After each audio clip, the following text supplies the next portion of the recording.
Vamos a ver hoy día la primera parte de una pequeña prédica que va a ser en dos partes, así que no pierdas el próximo domingo, no te pierdas el próximo domingo. Isaías capítulo 7, la Virgen concebirá y dará a luz a Emmanuel. ¿Saben que la última canción que cantábamos realmente va de la mano con lo que vamos a hablar hoy? Porque cantábamos y decíamos que Dios está en la espera. No Dios, la respuesta de Dios, la presencia de Dios está en la espera. Y a veces no nos gusta esperar, ¿verdad? A ver, ¿a cuánto les gusta esperar? Levanta la mano si te encanta esperar. Los jóvenes, la mitad de los problemas que se meten en la vida es porque no quieren esperar. Pero ¿sabes qué? Dios no funciona a nuestro ritmo. Él funciona al ritmo de Dios. ¿Amén? Están bien distraídos hoy día. Vamos a hacer un intento más. Dios no funciona a nuestro ritmo, Él funciona a su ritmo. ¿Amén? Ok, entonces vamos a ver un poco qué tiene que ver esto con la Navidad, con Isaías y con la promesa de Manuel. Una esperanza en tiempos de angustia. Les voy a contar algo, un poquito de historia brevemente. Más o menos en el siglo X antes de Cristo, siglo X antes de Cristo, el reino de Israel se partió en dos. ¿Sí? ¿Me están siguiendo? David unificó el reino, vino su hijo Salomón, extendió el reino, se murió Salomón y hasta ahí llegó la historia. Se empezaron a pelear entre ellos y se partió en dos. El reino del norte se quedó con el nombre de Israel y el reino del sur se llamó Judá. ¿De acuerdo? El reino del norte Israel, el reino del sur Judá. Y estos reinos vivían en conflicto entre ellos, como dos hermanos, ¿no ven? El hermano mayor y el hermano menor. A veces estaban de buenas y a veces estaban de malas. El reino del norte, Israel, se caracterizaba por ser un reino apóstata, que todo el tiempo abandonó a Dios y se dedicó a adorar a las deidades cananeas y a adoptar la cultura cananea. El reino del sur era un reino intermitente, parecía adolescente, un día estaba de buen humor, al otro día estaba de mal humor. Entonces dependía del rey de turno, hacía lo correcto delante de Dios o hacía lo contrario a los ojos de Dios.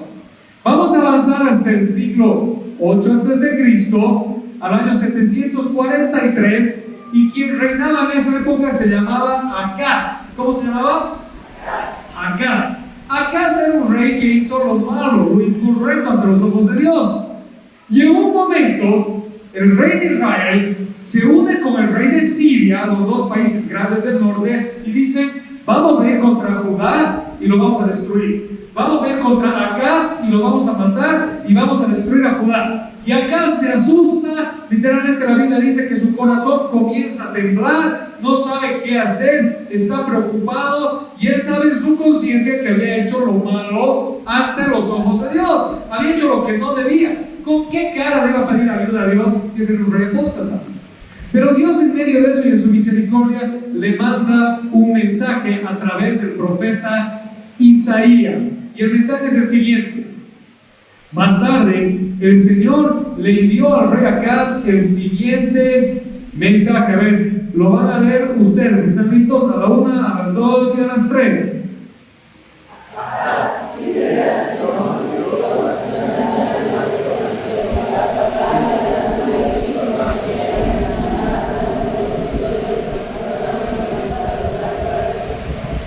Fíjate, Acaz el pecador, el apóstata, está temblando porque lo van a destrozar. Vienen dos gigantes del norte, no sabe qué hacer, y Dios le manda un mensaje a través de Isaías y le dice: Acaz, Dios está contigo.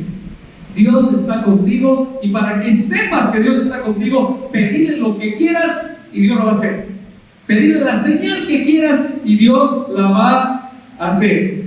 La respuesta de Acaz es espectacular.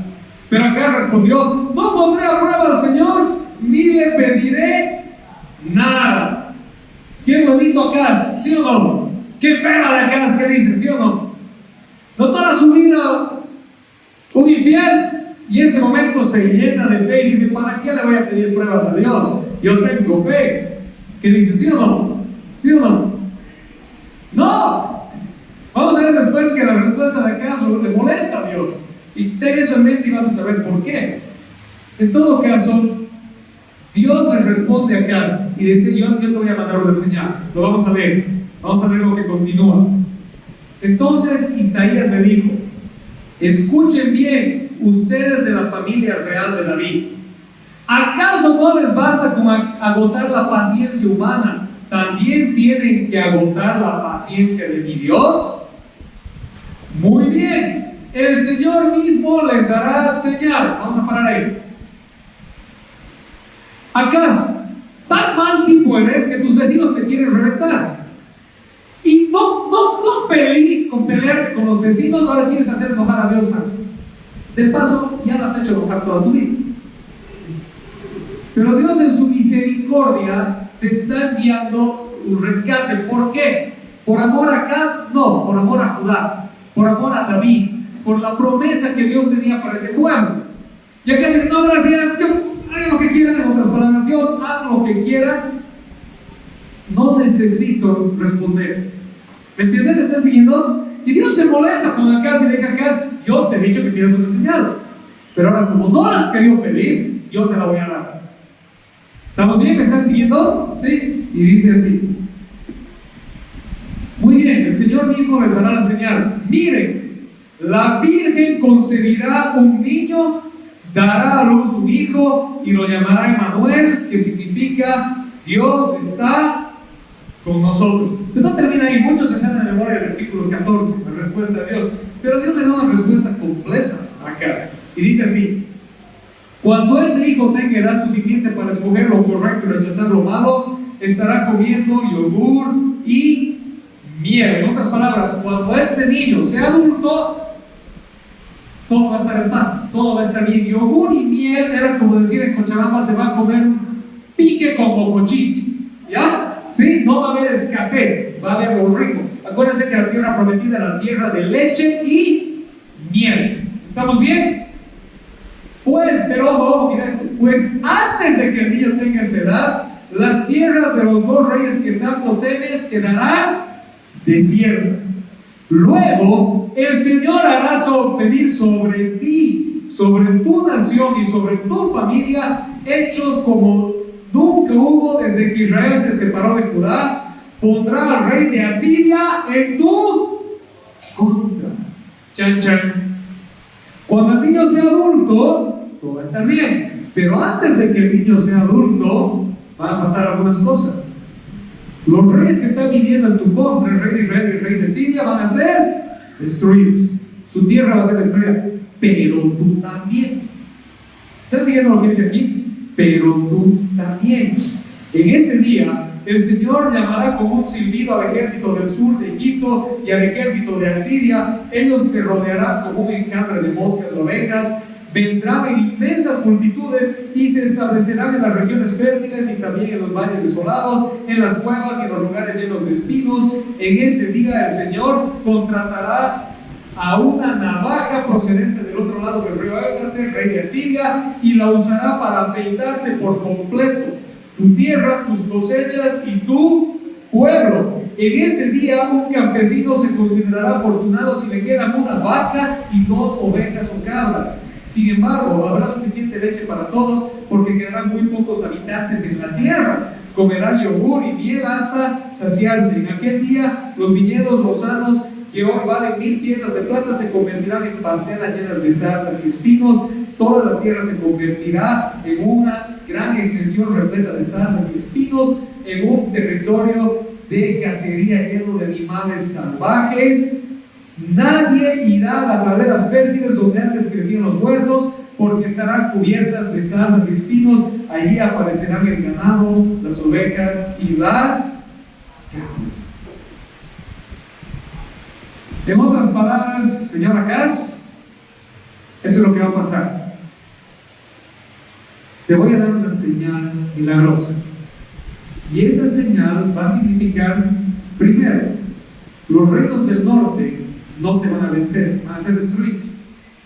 Pero cuando pienses, ok, todo está bien, van a venir del sur enemigos más grandes. Para que te lo pongas de esta manera, que te digan, o que le digan a Acaz, Israel y Siria te van a invadir, Era como que le digan, más o menos a Bolivia, Perú y Ecuador te van a invadir. ¿Ya? Y Dios le dice, no te preocupes, ellos van a caer. Pero van a venir Egipto y Asiria contra ti. ¿Sabes qué significaba eso en otras palabras? Rusia y Estados Unidos juntos van a venir contra ti. ¿Ya? ¿Ok? ¿Sí? Y van a venir de tal manera que todo tu territorio va a quedar como un desierto. Van a dejar tan poca gente aquí que lo poquito que hay les va a sobrar. Pero cuando ese niño milagroso sea adulto, entonces va a volver la paz y la abundancia. ¿Estamos aquí? ¿Sí? La promesa de Manuel es que vendría el niño milagroso, que antes de que ese niño crezca, se iba a ejecutar el juicio divino, y que cuando ese niño sea grande, iba a haber paz y prosperidad. Entonces, rápidamente, sobresimplificando, quiero ojo, sobresimplificando, esta profecía tenía 3 cumplimientos, 3 etapas o pedazos de cumplimiento. Primero, Dios evitaría la destrucción de Judá y en su lugar destruiría a Israel y Siria. Esto sucedió más o menos en el año 722 a.C. 743 acá se está reinando. El 722 a.C. el reino del norte, el reino de Israel, es completamente destruido por los asirios. Ya es completamente arrasado. El reino de Siria también. Acaz sigue vivo. Acaz murió en 716. Acaz sigue vivo. No se olviden, por favor, que antes de Cristo los años se cuentan al revés. ¿Ya? ¿Ok? Segundo, Dios envía a los asirios a destruir todo el reino de Judá, excepto Jerusalén, aproximadamente el 701 a.C. Acaz ya murió y estaba el rey Ezequías. Esta es una historia para otro día. Llega a Siria, destruye todo Judá, llega a Jerusalén, llega a sitiar Jerusalén y a destruirlo, y Dios le promete a Ezequías y le dice: no te van a destruir, te voy a dar 14 años más. ¿Sí? Entonces logra Ezequías resistir, y los asirios se dan la vuelta y se van a ocuparse de otros problemas, y Jerusalén queda en pie como el remanente del reino de Judá. Solo Jerusalén, todo el reino se reduce a una ciudad, y esa ciudad queda tributaria a los asirios primero y después a los reinos que después venían. Antes de ver el punto 3, nada más rapidito comentarles que entre el punto 2 y el punto 3 hay otra parte que no está en esta profecía de Isaías, está en otras profecías, pero un poquito después los babilonios conquistan a los asirios y los babilonios toman Jerusalén y el reino queda por completo destruido. ¿Ok? Pero el punto 3 de esta profecía, número 1, evita la destrucción de Judá de manos del norte. Judá es destruido por los reyes del sur. Número 3, nacimiento de Manuel. Y en esa época Judá está bajo el dominio romano, y esto sucede aproximadamente el año 0. El año 0 nace Emanuel. Ok. ¿Cuál es el corazón de la profecía de Isaías 7? Me están siguiendo hasta aquí, ¿verdad? ¿Sí? Acá es malo, hace lo malo ante los ojos de Dios, los reyes del norte lo quieren destruir, Dios le promete que no va a pasar, destruye a los reyes del norte, pero dicen también: a vos te va a llegar chicote guabay, y le llegan por parte de los reyes del sur, y hay una promesa de Emanuel. Ok.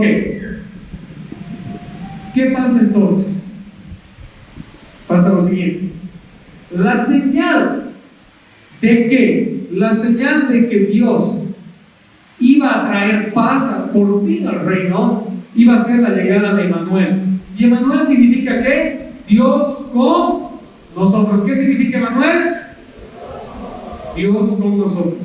Este niño iba a ser concebido de manera milagrosa, y sería la señal de que la presencia de Dios había retornado a Judá. ¿Sí? La llegada de Emanuel, de este niño milagroso, era la señal de que la presencia de Dios había retornado a Judá. Ahora, ¿por qué era importante la presencia de Dios?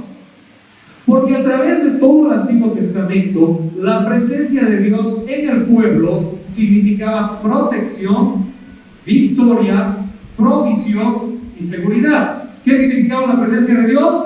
Protección, provisión, victoria, seguridad. ¿Qué era? Protección, victoria, seguridad. Ahora ven que nos escuchen. Que era protección, provisión, victoria, seguridad. Dios con el pueblo era protección, provisión, victoria y seguridad. Y cuando Dios se iba, eso significaba que ya no había protección, provisión, victoria o seguridad. Por lo menos no había garantía de aquello. Durante todo el Antiguo Testamento vamos a ver esto. ¿Qué pasa cuando los israelitas están cruzando el desierto? Hay una columna de fuego de noche y una nube de humo durante el día. La presencia de Dios con el pueblo, ¿se acuerdan? ¿Sí? Que les daba protección, provisión, victoria y seguridad. ¿Se acuerdan que Dios le dice a Moisés: anda tú con el pueblo, yo te alcanzo? ¿Y qué le dice Moisés? Famoso, a veces cantamos: sin tu presencia no va conmigo, no quiero salir de aquí. ¿Se acuerdan? ¿Sí? Eso le dice Moisés a Dios: no voy a ir yo solito, aunque tenga todo el pueblo por delante y tú me mandes, porque si tú no estás ahí, no hay protección, provisión, victoria y seguridad. Luego vemos que cuando hacen el tabernáculo, la presencia de Dios desciende al tabernáculo y Dios les dice: esta arca del pacto va a ser la señal de mi presencia en medio de ustedes. ¿Me están siguiendo? ¿Están aquí? Y cuando cruzan el río Jordán ya para entrar a la tierra prometida, Dios les dice: manden el arca por delante para que el río se detenga y ustedes puedan cruzar.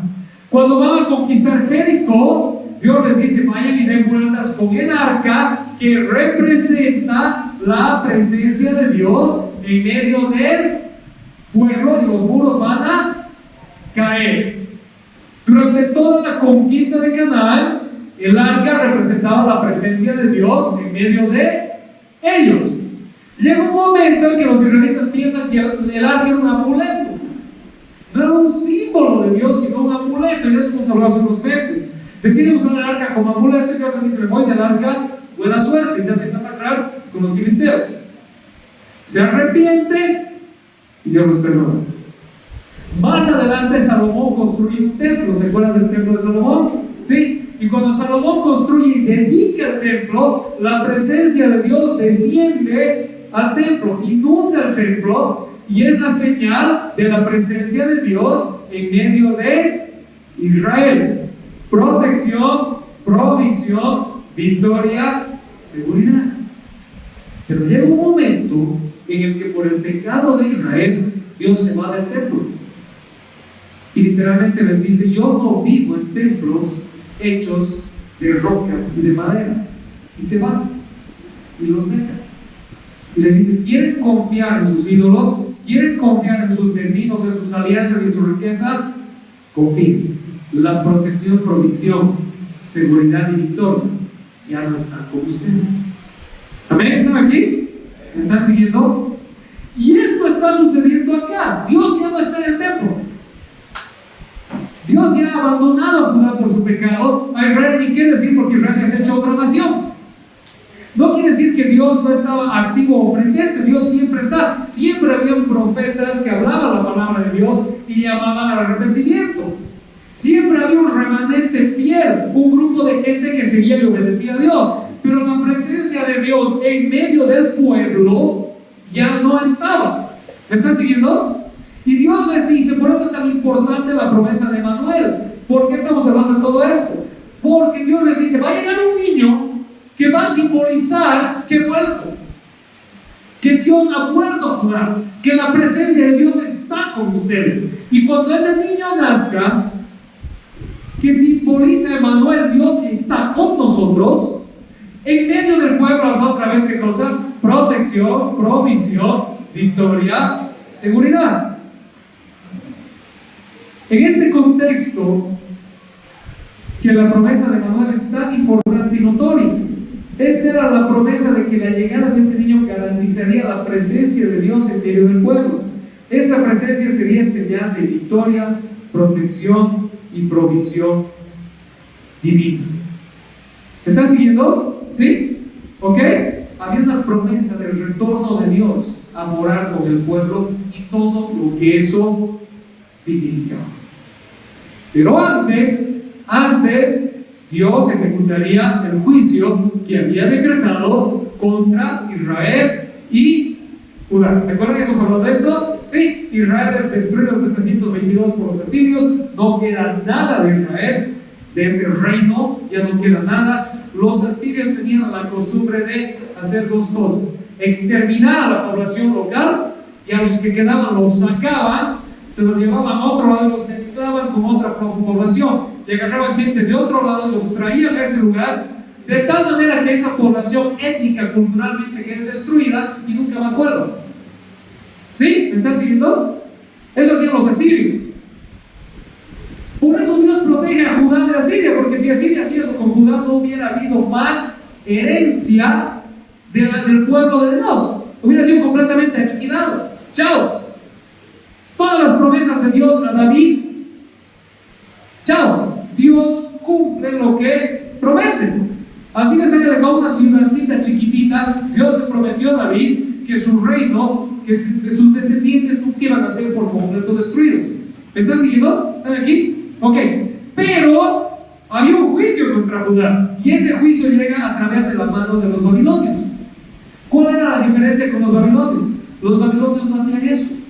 Los babilonios dejaban a la población autóctona en el lugar, y lo único que hacían era pedirles que sean tributarios y obedientes al reino, pero también dejaban un grupo chiquitito. ¿Se acuerdan que les dice que va a quedar tan poquita gente que lo que tengan les va a sobrar?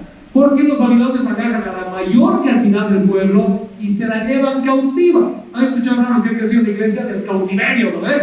Eso es el cautiverio. Los babilonios agarran a los judíos. ¿De dónde viene judío? Del reino de Judá. No era una religión, era un reino en esa época, ¿ya? Y se los llevan a Babilonia y los tienen en Babilonia, y la idea de ellos era culturizarlos babilónicamente, y los tienen ahí. Y Babilonia cae a manos de otro reino, el reino de los medos y los persas.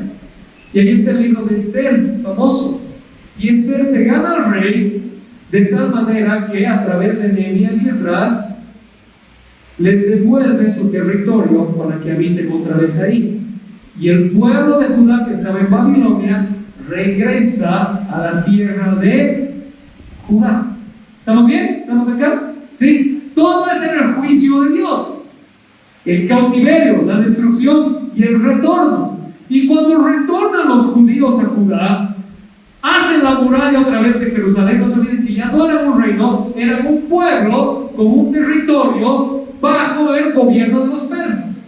¿Estamos bien? Ya no había reino de Judá, era un pueblo en un territorio bajo el gobierno persa. Y hacen otra vez el muro, y después de hacer el muro construyen el segundo templo. Y cuando construyen el templo, lo dedican a Dios y se comprometen a ser obedientes a la ley, con la esperanza de que Dios vuelva. Así como pasó en el tabernáculo, así como pasó con Salomón. Ellos dicen: ya estamos otra vez, hemos vuelto, los cautivos han vuelto, vamos a construir el templo y Dios va a venir. Y Dios no viene. Construyen el templo, hacen la dedicación, oran, hacen duelo, hacen ayuno, se llenan de ceniza y silicio, se rompen las vestiduras y Dios no llega. Dios no volvió. Y a partir de ahí empieza la religión judía de esa época, la variante interpretativa de los judíos, que empiezan a decir: ¿qué hacemos para que Dios vuelva? ¿Cómo hacemos que Dios regrese? Y empiezan los fariseos a ser totalmente legalistas. Tenemos que cumplir toda la ley hasta que Dios nos apruebe y regrese. Empiezan los celotes a decir: tenemos que purificar la tierra, y todo extranjero, todo pagano, hay que hacerlo volar, hay que matarlo. Los saduceos más políticos dicen: no, por ahí Dios no va a regresar, estemos tranquilos, nos llevaremos bien con los vecinos. ¿Sí? Los esenios dicen: no, o sea, Dios los ha rechazado a ustedes en su tiempo y todo, nos vamos al desierto, hacemos una comunidad cerrada y aquí Dios va a regresar. ¿Me están siguiendo? Sí. Los judíos empiezan a ver de qué manera hacer que Dios vuelva, porque ellos pensaban que Dios iba a volver al templo. Se olvidaron de Isaías. Dios les dijo que iba a volver a través del nacimiento de un niño, y ese niño iba a ser Dios con nosotros. ¿Quién era realmente Emanuel?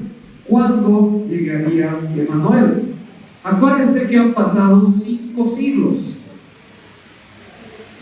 ¿Cuántos años tiene Bolivia? 188. En 1825. Toda la historia de nuestro país, es más corta que el tiempo que pasó desde el retorno de los cautivos hasta la llegada de Manuel. La profecía de Manuel es 200 años antes, 700 años, 500 años del retorno de los, más o menos 500 años del retorno de los cautivos, más o menos 700 años desde la promesa de Manuel. El tiempo de Dios no es el nuestro.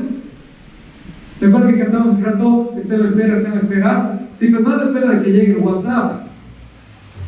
En el tiempo de Dios. En el tiempo de Dios. Y el tiempo de Dios no marca el compás que nosotros marcamos. Él está en la eternidad, nosotros estamos apurados, Él no. ¿Me están siguiendo? ¿Están aquí? Ok, entonces, para el pueblo judío, Emanuel debería ser un niño especial, un niño milagroso, un niño que presagia el retorno de Dios a morar con su pueblo. Sin embargo, ellos nunca se imaginaron lo que Dios realmente tenía en mente. Vamos a leer la historia de la verdadera llegada de Emanuel. ¿Lo pueden ver? Sí, a la cuenta de 3, a la 1, a las 2 y a las 3.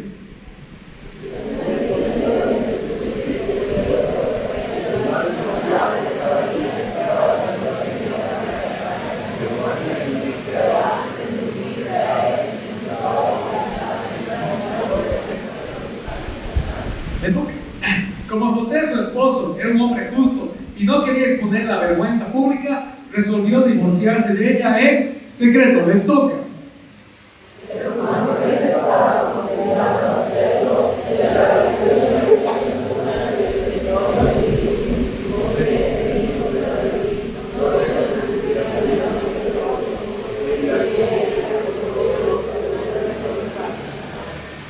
Me toca.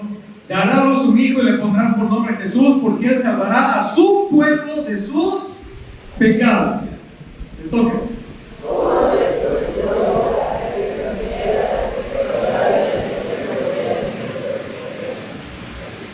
Perdón. La Virgen concebirá y dará a luz un hijo y lo llamarán Emanuel, que significa Dios con nosotros. ¿Se acuerdan? Siguiente, para acabar el pasaje nomás, les toca.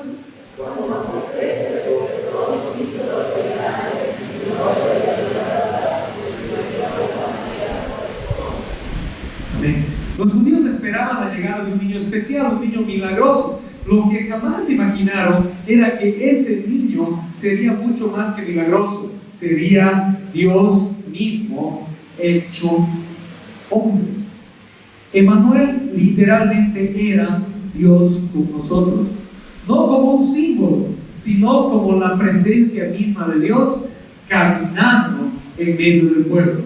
Emanuel, Dios hecho hombre, se llamaría Jesús, que quiere decir Dios salva, ya que la misión por la que Dios se hizo hombre fue para salvar a su pueblo de sus pecados. ¿Estamos acá? Los judíos estaban esperando la llegada de un niño milagroso.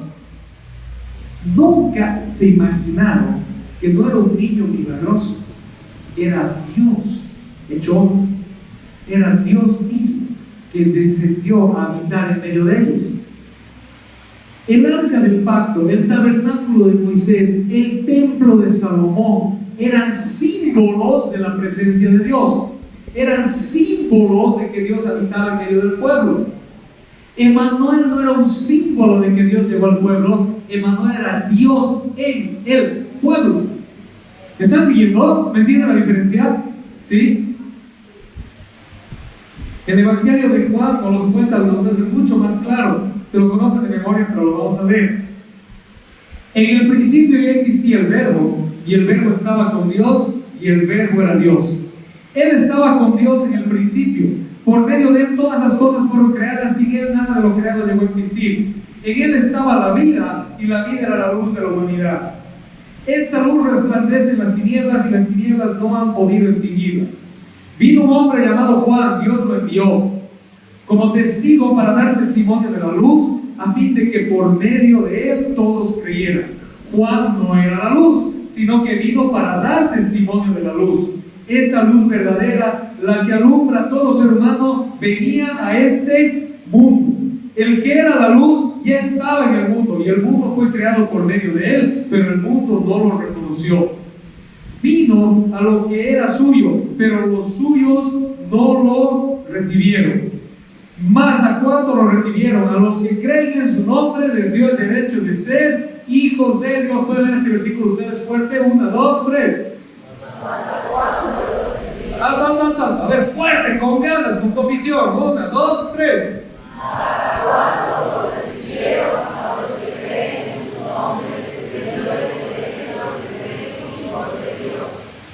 Estos no nacen de la sangre ni por deseos naturales, ni por voluntad humana, sino que nacen de Dios. Y el Verbo se hizo hombre y habitó entre nosotros, y hemos contemplado su gloria, la gloria que corresponde al Hijo unigénito del Padre, lleno de gracia y de verdad. Juan dio testimonio de él, y a voz en cuello proclamó: este es aquel de quien yo decía, el que viene después de mí es superior a mí, porque existía antes que yo. De su plenitud todos hemos recibido gracia sobre gracia. Pues la ley fue dada por medio de Moisés, mientras que la gracia y la verdad nos han llegado por medio de Jesucristo. A Dios nadie lo ha visto nunca. El Hijo unigénito, que es Dios y que vive en unión íntima con el Padre, nos lo ha dado a conocer. Es la introducción del Evangelio de Juan, que nos explica quién es Emanuel. Mateo nos cuenta cómo llegó Emanuel, cuándo llegó, y obviamente también quién es, pero Juan lo hace mucho más claro. Nuevamente, Emanuel no era simplemente un símbolo del regreso de Dios al pueblo. Emanuel era literalmente Dios en medio del pueblo. ¿Están aquí? ¿Me están siguiendo? ¿Amén? Ok. Esta es la profunda revelación del misterio de Emanuel. Dios mismo, el creador de todo, la fuente de toda vida, la luz eterna, se hizo hombre como nosotros y habitó en medio nuestro. Emanuel no fue un símbolo de Dios con nosotros, fue literalmente Dios con nosotros. Dios ya no retornaría al templo hecho de piedra, sino que vendría hecho hombre a habitar en medio del pueblo. ¿Están siguiendo? Los judíos hicieron todo para que Dios vuelva a su templo, pero Dios les había dicho desde antemano: voy a volver a través de un niño, no en el templo, a través de un niño. Y cuando entiendes esto, el Nuevo Testamento lo vas a entender de otra manera. Te voy a dar un ejemplo veloz. Juan capítulo 4, ¿se acuerdan la famosa conversación entre Jesús y la mujer samaritana? Nosotros adoramos en el pozo de Jacob, ustedes adoran en el templo, ¿quién tiene razón? ¿Y qué le dice Jesús? La hora ha llegado y la hora es ahora en que los verdaderos adoradores adorarán al Padre en espíritu y en verdad. Yo tengo los hermanos que lo repiten: como ahora vamos a adorar al Señor en espíritu y en verdad, espíritu y en verdad. ¿Qué significa eso? Significa lo que Jesús le está diciendo acá. Emanuel está aquí. No es ni en el templo, ni en el pozo, ni en el Cerro San Pedro, ni en la plaza principal. Es donde está la presencia de Dios con nosotros. Es donde está Emanuel con nosotros. ¿Me están siguiendo? Amén. En otras palabras, lo que la mujer samaritana no entendió es que estaba preguntando dónde se debe adorar a Dios. Y Jesús le estaba diciendo: aquí, porque Dios está contigo. Aquí estás hablando con Dios. Pero ella no se daba cuenta. Seguía buscando cómo adorar a Dios a su manera. Y no reconocía la presencia misma de Dios para delante de ella. Emanuel es Dios con nosotros. ¿Están todavía acá? ¿Qué pasó? Los hombres, siempre ocupados en sus propias cosas y esperando ver a Dios actuar como ellos quieren, no reconocieron a Dios en medio suyo, sino que lo rechazaron y crucificaron. Sin embargo, esta cruz no fue el fin. Emanuel vino a dar vida y demostró ser el Señor de la vida al vencer a la muerte con su resurrección poderosa. ¿Cómo sabemos que Jesús era Dios con nosotros? De la manera más obvia. Cualquiera puede decir yo soy Dios. Y hay una manera bien sencilla de resolver la duda. Caput. ¿Sí? Si alguien se para y dice yo soy Dios, aquí estoy, soy Dios, soy el Mesías, soy Dios con nosotros. Dile, excelente, haremos la prueba. Morite. Y si eres Dios, vas a vivir. Porque Dios es la vida misma. ¿Me están siguiendo? ¿Sí? Si bien el cuerpo humano de Jesús podía morir en su humanidad, Dios no muere. Y por eso resucitó su cuerpo como evidencia. O sea, Jesús resucitó en cuerpo, Jesús resucitó como evidencia de que Él efectivamente no era un símbolo de Dios, era Dios con nosotros. Entonces, la encarnación y resurrección del Hijo de Dios en la venida de Manuel, en Jesucristo el Salvador, se hizo realidad la profecía dada por Dios a través de Isaías. La Virgen concibió y dio a luz un niño. Este niño era Emanuel, Dios con nosotros. Emanuel es Jesús, el Salvador, quien salvaría a su pueblo de sus pecados. ¿Y quiénes son el pueblo salvo? Juan lo dice, si me lo has hecho leer fuerte el versículo 12, a quienes los recibieron, a los que creen en su nombre. Tras la llegada de Manuel, ya no hizo más falta un templo de piedra ni un sitio especial. A partir de allí, Dios habitaría en medio de su pueblo. 700 años pasaron, los judíos ya no sabían qué hacer, y Emanuel llegó la promesa. Cuando Dios promete algo, Dios lo va a cumplir. Lo va a cumplir como Él ha dicho. Y cuidado que como a los judíos se te pase por alto. Hay una segunda promesa de Jesús que aún no se ha cumplido. Cuando estaba encarnado en tierra, Él dijo que iba a morir e iba a resucitar.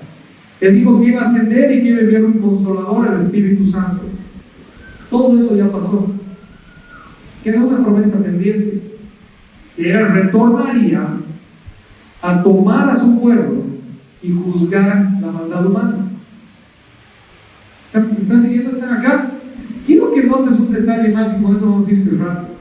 Cuando Dios le dijo a Acaz que iba a juzgar a Judá, Acaz no lo vio. ¿Te acuerdas? Acaz vio el juicio contra Israel, contra el reino del norte, la caída del reino del norte. Acaz la vio, pero Acaz se murió y vino otro rey que era Ezequías. Y en el reino de Ezequías se cumplió el juicio contra Judá. Pero Ezequías también murió y Jerusalén seguía en pie.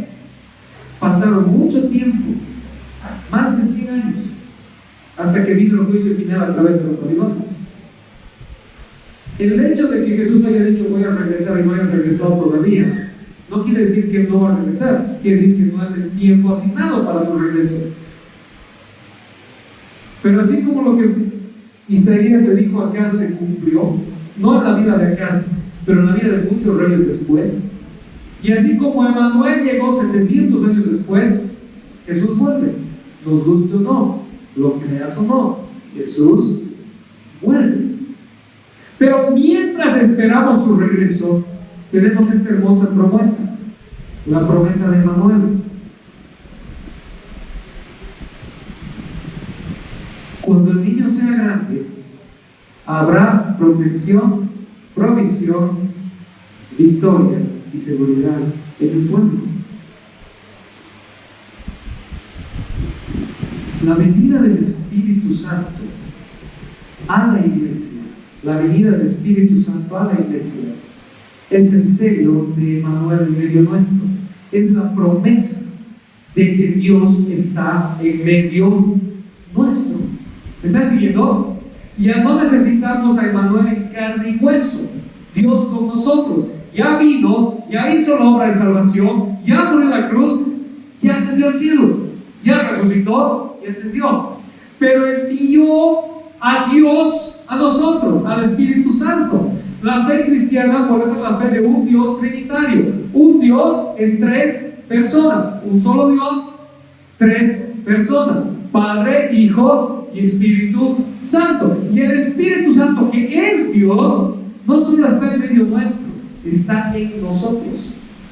El Espíritu Santo, que es Dios, no solo está en medio nuestro, como cuando Emmanuel estaba encarnado, sino que está en nosotros. Dios está contigo y su presencia en ti es promesa de que tienes en Él seguridad, protección, provisión y victoria. Amén. Escucha la mitad. Los demás se tienen que convertir hoy día, ¿ya? Dios está no solo contigo, Dios está en ti. Y la presencia del Espíritu Santo en ti es promesa de provisión, protección, seguridad y victoria. Amén, iglesia. Amén. Amén. Dios está contigo. Dios está contigo. Y el último detalle.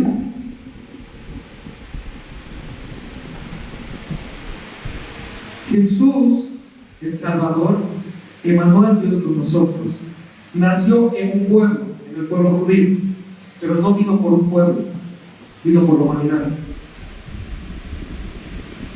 Nació dentro del pueblo judío en cumplimiento a las promesas que Dios hizo a Abraham, a Isaac, a Jacob, a David, pero no vino por un pueblo, vino por la humanidad. Vino por la promesa que Dios le hizo a Abraham: en ti serán benditas todas las naciones de la tierra. Y Juan capítulo 1 versículo 12 lo dice con absoluta claridad: a los que creen en Él, a los que le recibieron, les dio el derecho de ser hijos de Dios. No a los que han nacido en la familia adecuada, ni en la etnia correcta, ni en la cultura precisa. A los que creen en su nombre, a los que le recibieron. El pueblo de Dios hoy es la familia de fe, el cuerpo de Cristo, la esposa del Cordero, la iglesia que está conformada por aquellos que han creído en el Salvador y tienen la presencia de Emmanuel en medio de ellos, el Espíritu Santo, Dios con nosotros. ¿Podemos ponernos de pie, por favor?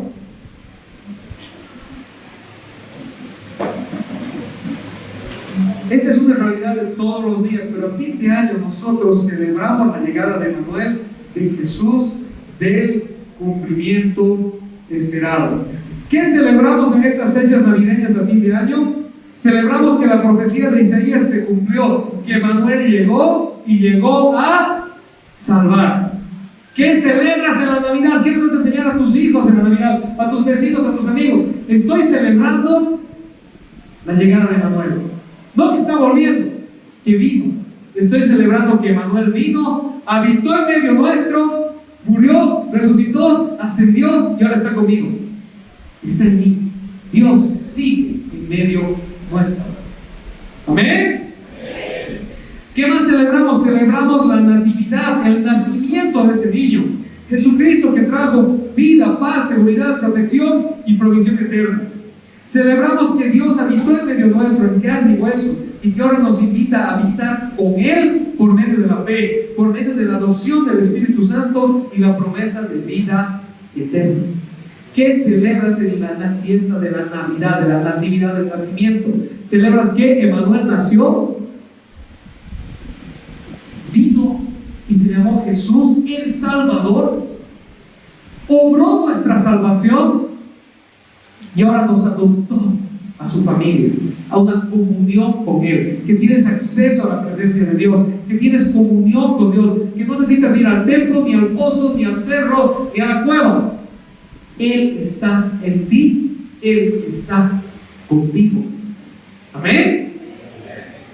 Finalmente, celebramos la llegada de Emmanuel el Salvador mientras esperamos su pronto retorno como el Rey glorificado a juzgar la maldad y recompensar la fe. ¿Qué más celebras en la Navidad? Celebramos la profecía cumplida, celebramos a Emmanuel en medio nuestro y celebramos el retorno de Jesucristo, el Salvador, a poner su gobierno eterno sobre la creación. ¿Amén? No les gusta la historia, me tienen preocupado. Entonces celebramos el mayor regalo de todos, que Dios vino a salvarnos. Así que mirad al de al lado y con fuerza y con convicción dile feliz Navidad.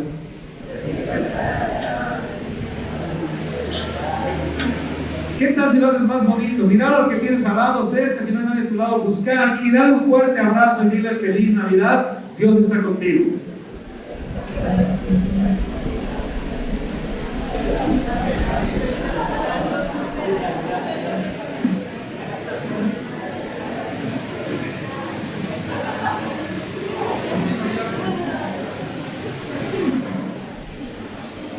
Amén. Ok. Amén. Amén. Si te vas a llevar algo de todo esto, llévatelo lo siguiente: Dios cumple lo que promete. No importa el tiempo que tarde, lo cumple. Nunca va a dejar de cumplirlo. Número uno. Número dos: en aquello que Él ya cumplió, hay algo hermoso para ti.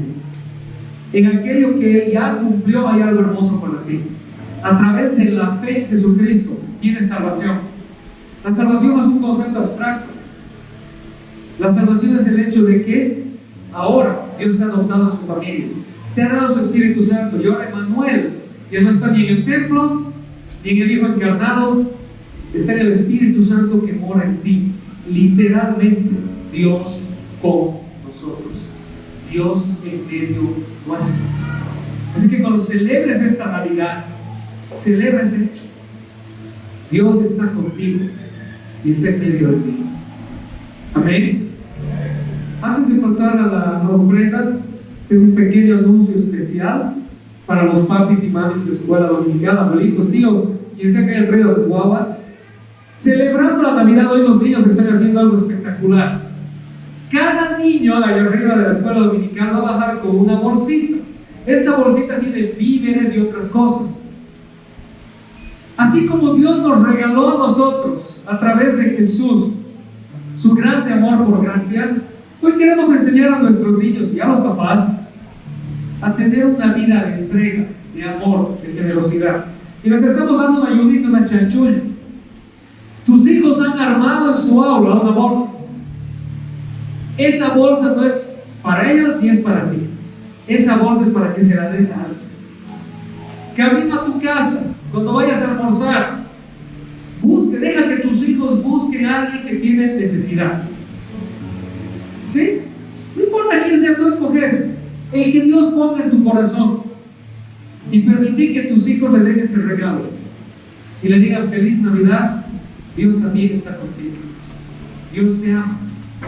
Las bolsas de sus hijos son bolsas para entregar. Son bolsas para entregar a alguien que ustedes sepan que tiene necesidad. Y el que le puedan decir, Dios te ama. Feliz Navidad. Amén, papás. Si quieren compartir su testimonio de lo que han entregado, siéntanse libres de sacar una foto y mandarnos al chat de la iglesia. Va a ser lindo poder ver a los niños de la iglesia aprendiendo este principio de generosidad. Si no quieren hacerlo, no hay problema. Pero si alguien siente la libertad y el deseo de decir, mi hijo le ha entregado a otra persona, en tal lugar lo he hecho, esto es lo que mi hijo ha dicho, esta ha sido nuestra experiencia de generosidad, compártanla, contagiemos este principio bíblico. Amén. Y así como tus hijos están aprendiendo ahorita a ser generosos, ahora tú tienes una oportunidad de ser también generoso y fiel. Generosidad es dar de lo que tienes en amor. Fidelidad es hacer lo correcto, lo que te corresponde. ¿Entiendes la diferencia? Amén. Cuando yo doy una ofrenda, un regalo, cuando doy algo, estoy siendo generoso. Estoy apartando algo para mí o para dárselo a alguien. Cuando yo doy mi diezmo, estoy siendo fiel, no generoso. Porque el principio bíblico del diezmo es que hay una porción de todo lo que Dios me ha dado, porque todo es de Él. Hay una porción de lo que Él me ha dado que me toca a mí entregársela a Él en fe, en obediencia, y como mi parte para el avance de su obra. La iglesia no es una empresa, no es un negocio. De vez en cuando vendemos CDs para apoyar a la alabanza, pero la verdad es que la iglesia no vende cosas. La iglesia es una comunidad, es una familia de fe, y la familia se sostiene por la fidelidad a Dios de los miembros del hogar. Amén. Es nuestra familia. Todos ustedes, el que está a tu lado es tu familia por toda la eternidad. Así que mejor aprender que te caiga bien, porque lo vas a ver toda la eternidad. Y en esta familia tenemos una responsabilidad de fidelidad, es decir, Señor, de todo lo que tú me has dado para mí, esta parte es tuya para el sostenimiento de mi familia espiritual. Así que es el momento de ser fieles y generosos. El diezmo es fidelidad. Cualquier otra cosa que Dios disponga en tu corazón es generosidad. Vamos a orar. Señor, te damos gracias el día de hoy. Te damos gracias por tu infinito amor, por tu fidelidad. Gracias porque tú estás con nosotros. Porque ese niño Emmanuel que se encarnó y fue Jesús el Salvador, que murió en la cruz para darnos salvación y resucitó con poder al tercer día para demostrar que Él es el Dios de la vida, no nos dejó solos. Envió el mismo Espíritu de Dios, a Dios mismo, a habitar en medio nuestro, a vivir con nosotros, a adoptarnos como hijos, a darnos esperanza, victoria, provisión, protección y seguridad.